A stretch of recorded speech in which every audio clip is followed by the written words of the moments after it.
Today, the Manawatū is kicking off a nationwide campaign to encourage Kiwis to make the district their destination of choice this summer.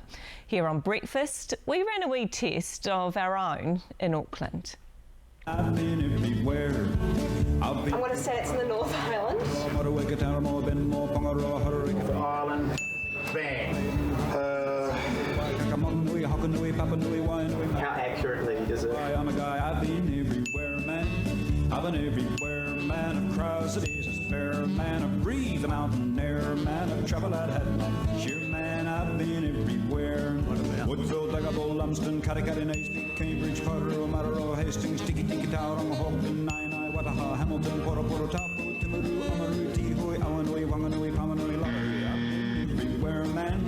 I've been everywhere, man. I've crossed the seas, a spare man. I've breathed the mountain air, man. I've traveled, I've had my share, man. I've been everywhere.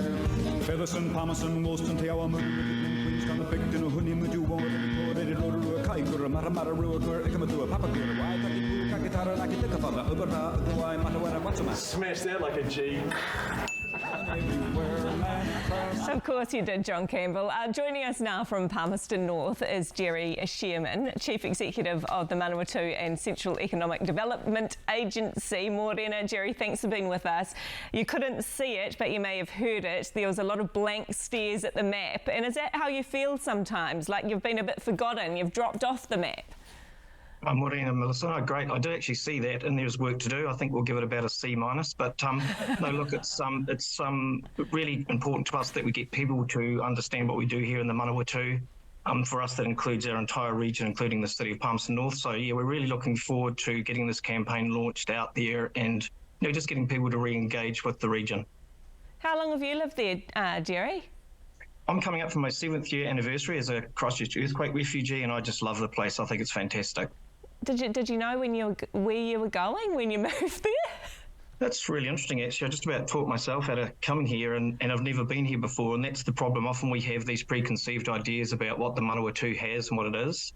And I can just honestly say from my own experience, being here is just the most fantastic place to live and to visit. So you're pitching this as a bit of a Manawatū reboot. What does that mean? So in a sense, Melissa, what we're trying to do is, we know that visitations are down in the region and across the country through COVID.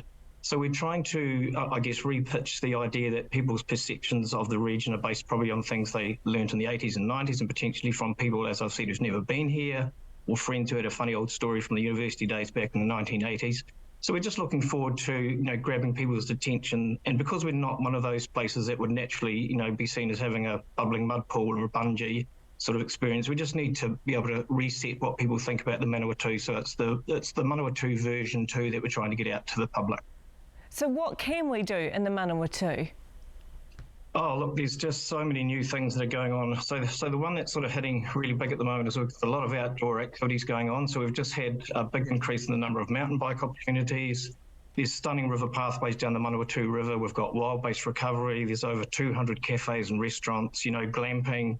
We had the World Blow Kart Champs here over the long weekend. So there's just lots of outdoor things to do. It's just a fantastic place to come and just experience, the outdoors and do really, really neat things. How hard, COVID hit us all very hard, but did that really see a drop for you and people coming into the area? Because if you're saying a lot of us haven't even been there before. Yeah, absolutely. Look, we're relatively protected because we have a very, very high reliance on the domestic market. So the domestic market for us held up pretty strong, but it has dropped off a little bit. Pre-COVID, it was worth over $500 million to the region, and that's not well known, as it's such a strong part of our economy. So we're just keen to get back to those numbers and exceed it and bring back the high-value tourists to the region. So you're teasing this out a little bit, Jerry. When are we going to get a glimpse of the fully updated region? I think it launches tonight at 11:59 a.m. So for people who want to get up and see that, the region's been, reversioned, it's not just a website rebrand, it's just showing people that we've got a whole new experience here in the region. So we're looking forward to that. I think it goes live at 11:59 tonight. And is it it must be quite exciting for you because it is a hidden gem, isn't it? I actually have been to the Manawatū. Oh, it is just one of those places that when you get here and you realise what there is here, It is a bit of a hidden gem, but we want to share that with people. You know, we really understand what our unique selling points are. We just want to get it out there and get people to come to the Manawatū. Jerry Shearman, I can only apologise for my colleagues, but we're very thankful to have you on the show this morning. Ngā mihi nui, that is Jerry Shearman, Manawatū and Central Economic Development Agency. Thank you so much. Kia ora.